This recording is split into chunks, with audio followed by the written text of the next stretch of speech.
You know, a few years back, I was in West Texas.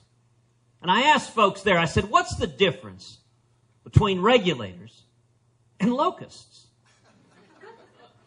I said, well, the thing is, you can't use pesticide on the regulators. And this old West Texas farmer, he leaned back, said, want to bet?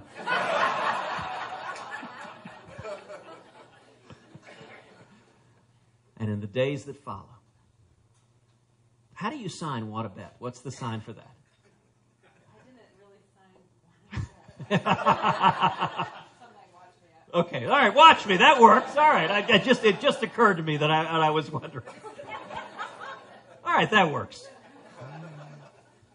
In the days that follow, we will go to Congress, and we will pass fundamental tax reform. We will pass a simple flat tax.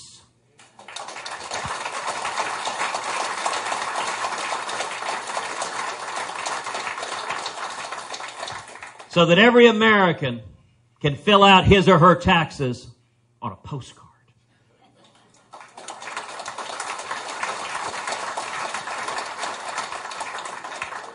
And when we do that, we should abolish the IRS.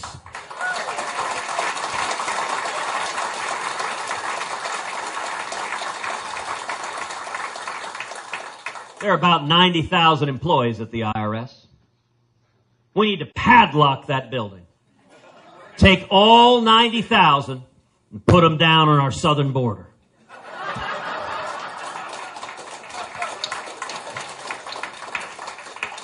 Now, to our friends in the media, I say that somewhat tongue-in-cheek. But you know, if you think about it, sir, imagine you traveled thousands of miles in the blazing sun. You're swimming across the Rio Grande. And the first thing you see is 90,000 IRS agents. You'd turn around and go home too.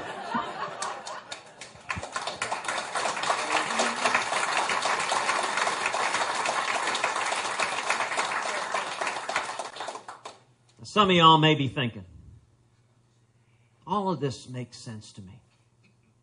It's simple common sense. Live within your means. Don't bankrupt our kids and grandkids. Follow the Constitution. But can we do it? Can it be done? You know, Scripture tells us there's nothing new under the sun. I think where we are today is very, very much like the late 1970s.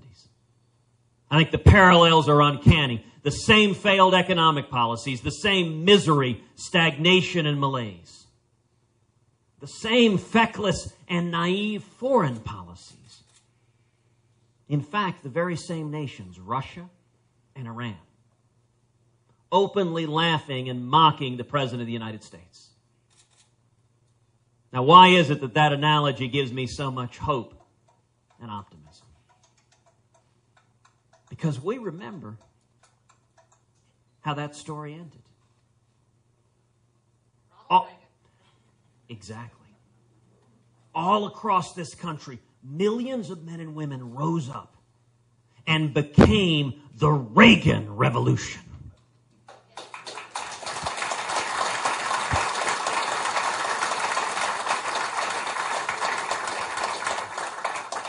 And it didn't come from Washington.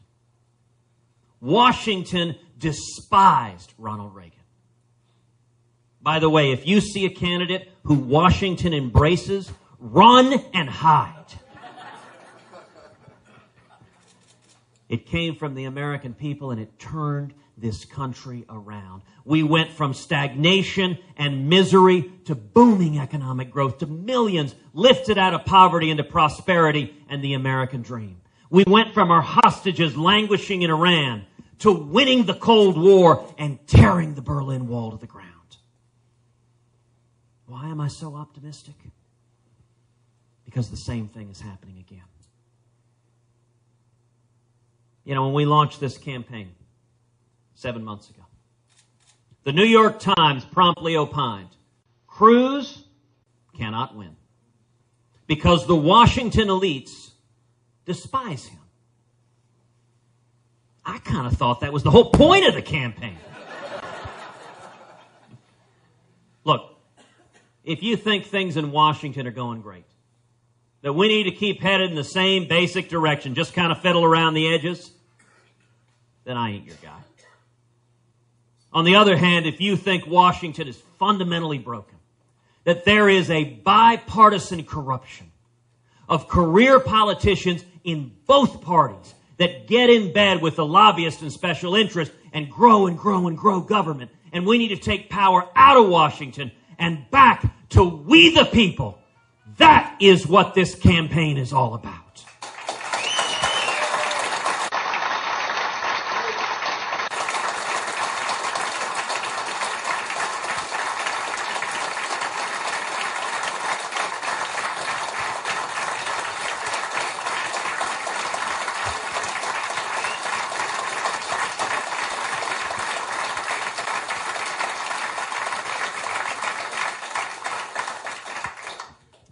Let me close with this. You know, for all of us, freedom is not some abstract concept we read about in a school book. Freedom is real. It's personal to our families. You know, for me, I think about my mom. My mom is Irish-Italian, born in Wilmington, Delaware. Blue-collar, working-class family. Her mom was the second youngest of 17 kids. They were Irish Catholic. They didn't know what else to do on a Saturday night. My mom became the first person in her family ever to go to college. Now, my grandfather, my mother's father, was a difficult man. He was a drunk. And he did not think that women should be educated. And he especially didn't think that his daughter should be the first person in the family to go to college. Well, my mom stood up to her dad. She ended up graduating from Rice University in 1956 with a degree in math. She went to work at Shell as a computer programmer. Now, you talk about two industries, the oil and gas industry and computer science, neither one of which were very welcoming to women. And my mom was at the intersection of both. She used to tell me how she very deliberately didn't learn how to type. She said, look, it was the 1950s. I understood the world I was living in. She said, I didn't want to be walking down the hall and have a man walk up to me and say, sweetheart, would you type this for me? My mom wanted to be able to smile very, very sweetly and with a clean conscience say, I would love to help you out, but I don't know how to type. I guess you're going to have to use me as a computer programmer instead. My mom is a woman of incredible strength of character. She's been a best friend to me my whole life. She turns 81 this month.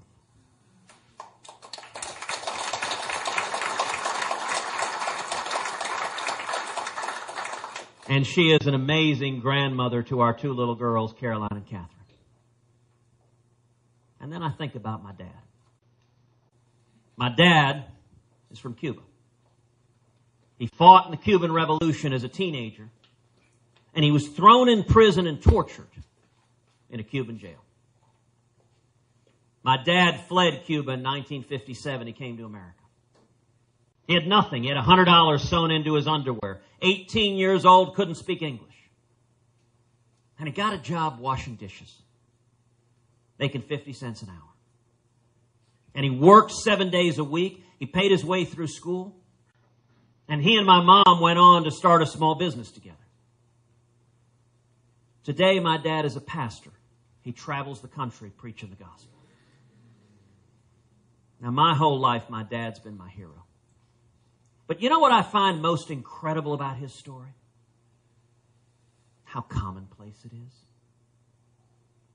Every single one of us here in this room, we've got a story just like that in our backgrounds. Some of us, it's us. Others, it's our parents. Others, it's our great-great-great-grandparents. But what ties every one of us together as Americans is that we are the children of those who risked everything for freedom. And that is why I'm so optimistic. Because it is the fundamental DNA, I believe, of what it means to be an American, to value liberty and opportunity above all else.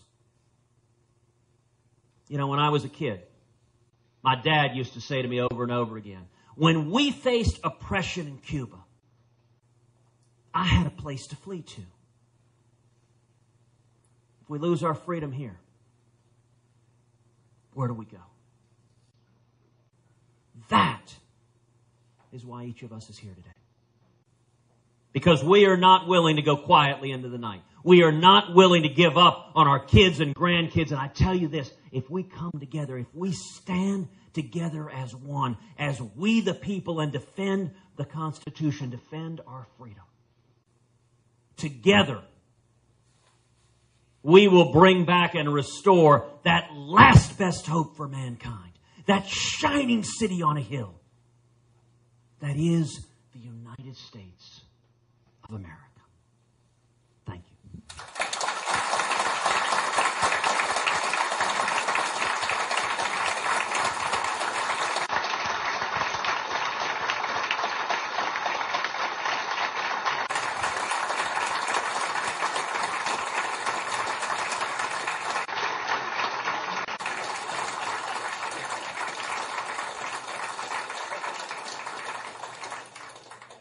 And now, I'm happy to answer or dodge any question you like.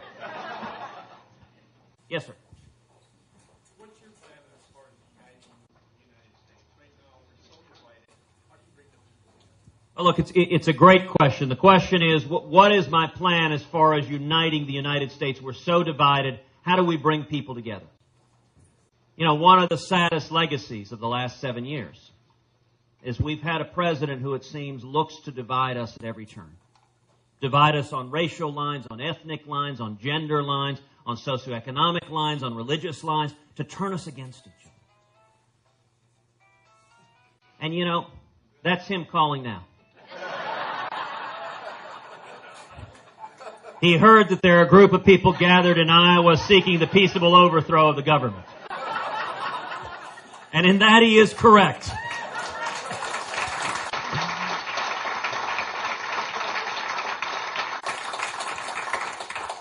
You know, there is an incredible role the president can play, speaking to the values that unite us. If you come to my office in Washington, my Senate office, the most dominant feature is a gigantic painting of Ronald Reagan, standing in front of the Brandenburg Gate, and above it on the painting is painted in German the words, "Tear down this wall." The bully pulpit of the presidency to speak out for our shared values has the power to literally change the course of history. You know, I met with Natan Sharansky, the famed Soviet dissident. I met with him in Jerusalem. He described how in the Soviet Gulag, they would pass from cell to cell notes. Did you hear what President Reagan said? Evil empire, ash heap of history, tear down this wall. Those words penetrated into the darkest recesses of the gulags. Instead of having a president that tears us apart, we need a president that brings us together. And you know, there's a great opportunity. One deep passion of mine is religious liberty. I've spent 2 decades fighting to defend religious liberty. Religious liberty, I believe, is an issue that ties all of us together. It cuts across racial and economic and socioeconomic lines. It binds us together. And let me give you an example of what the president could be doing. We all remember the tragic shooting in Charleston, South Carolina, at the Emmanuel AME Church. Now listen, as a Christian, it is difficult to think of something more horrifying than someone who walks into a church, spends an hour in prayer, and then turns around and murders the people he's praying with. I mean, that is a level of evil and depravity that frankly is hard for the human mind to comprehend. And yet the next day we saw something incredible. the families of those murdered, stood up and said, "We forgive him." What an amazing Christian testimony. Imagine if the president had chosen to use the presidential bully pulpit to highlight those families. Their amazing demonstration of Christian love to say, you know what? America is not that hateful, bigoted face we saw yesterday. This is America. That Christian love and forgiveness that reaches and says, even though you murdered our loved ones, we love you and forgive you. This is who we are as the United States of America. That's what we need a president doing, and that's what I commit as president to endeavor to do each and every day, to appeal to our shared values, to the Judeo-Christian values that built this country into the greatest country in the history of the world. Yes, ma'am. Would you comment on the Trans-Pacific Treaty? Sure. So the question was, would I comment on the TPP, the Trans-Pacific Partnership? I am deeply concerned about the TPP. The terms of it right now, this thing has about 6,000 pages. It is longer than Obamacare and the Gang of Eight amnesty bill combined. It is filled with a ton of complexity. I'm deeply concerned that the TPP, number one, is going to facilitate undermining American immigration law. When we were having the fight over TPA, the predecessor to this, I introduced, along with Jeff Sessions, amendments to say under no circumstances could any trade agreement change U.S. immigration law. They refused to allow a vote on my amendment and Jeff Sessions' amendment. That was one of the big reasons I voted against TPA when it came up. And yet this immigration bill sets the stage, I believe, potentially for undermining our immigration laws, this trade bill. But it also sets the stage potentially for undermining U.S. sovereignty. I've spent decades fighting to defend U.S. sovereignty. Now, when it comes to free trade, I believe in free trade. But I believe in free trade that protects the interest of hardworking men and women in this country.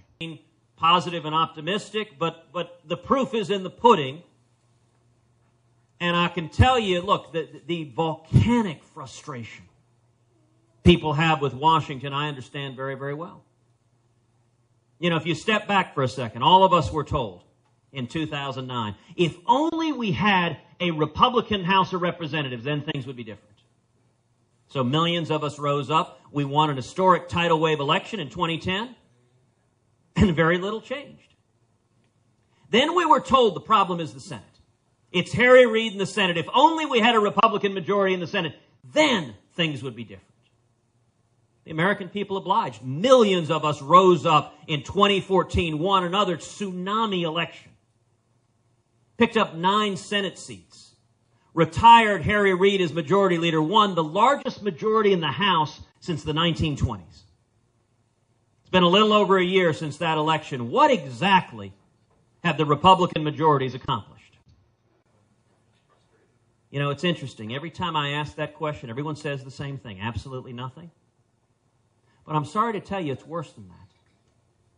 It would have been better if we had simply done nothing.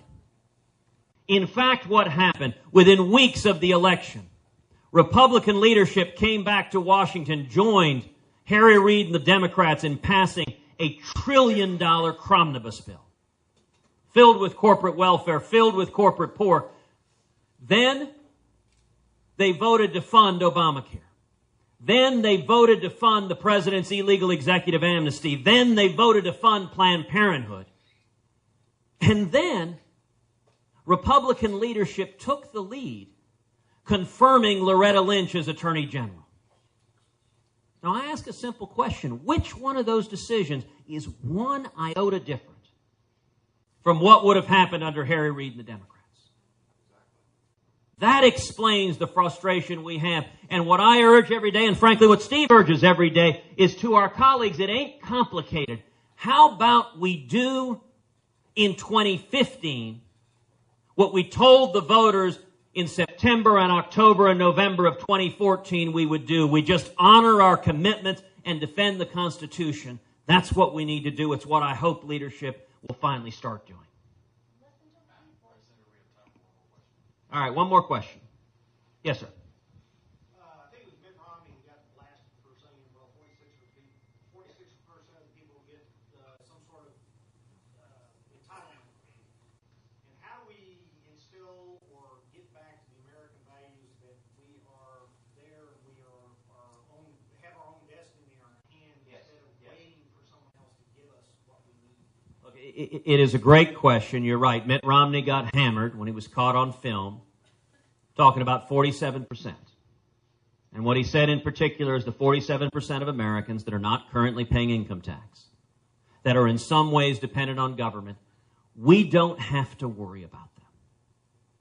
Now, I got to tell you, it is difficult to think of a statement in all of politics with which I disagree more. The reason that I am a conservative is because I believe the American free enterprise system has been the greatest engine for prosperity and opportunity the world has ever seen. My view of the social safety net is it should be a trampoline and not a hammock.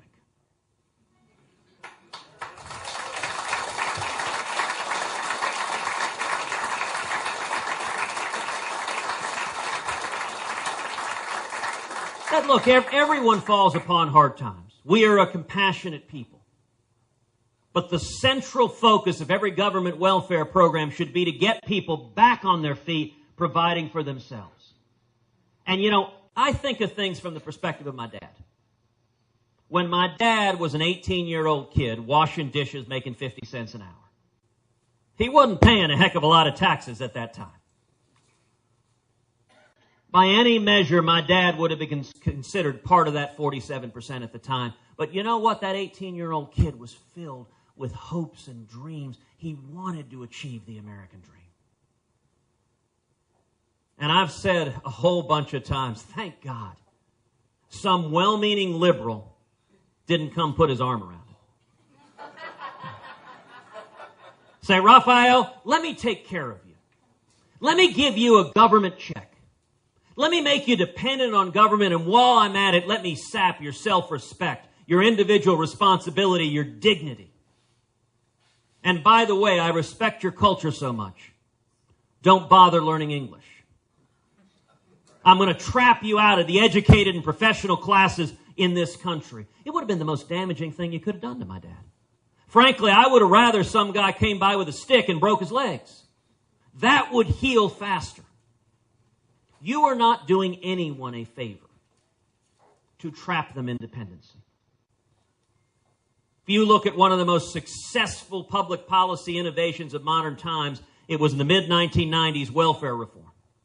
Now, when welfare reform passed with Republican Congresses that had just won, you remember the media, the left, they howled, this is going to throw millions out on the street into starvation. Bill Clinton vetoed it over and over and over again. Finally, the Republican Congress got it passed. Look at what happened. Millions and millions of people who had been dependent on the government went out and got a job. They began working. They had the dignity of work. They came home and got to look their kids in the eyes after having provided for their kids and put food on the table. Millions of people left poverty and entered prosperity in the middle class. One of the first things Barack Obama did when he came in office is he legally waived the work requirement in welfare. Listen, the value of the work requirement is not that it saves money. That is important. But the real value of the work requirement is it lifts people up out of the trap of dependency. And I think the way we win this election, I've described my political philosophy for a long time as opportunity conservatism. That everything we think and talk about should focus on opportunity, on easing the means of ascent up the economic ladder. We should ask, how does it impact the most vulnerable among us? Young people, Hispanics, African Americans, single moms. And I believe Republicans are and should be the party of the 47%. The party of those who have not yet achieved the American dream, but want to with all their hearts. We can get back to that kind of environment. That's the choice. Do we stay on the current road of stagnant economic growth? of people trapped in hopelessness? Or do we get back to the growth that has characterized America from the dawn of this nation? That's a fundamental choice. And let me close with this. I want to thank every one of you for being here. I want to thank you for your leadership. We are building, in the state of Iowa and all across this country, a grassroots army. The strength of this campaign, look around this room, you are looking at the strength of this campaign. I'll tell you right now, the men and women gathered here today terrify Washington, D.C. And by the way, liberty is never safer than when politicians are terrified.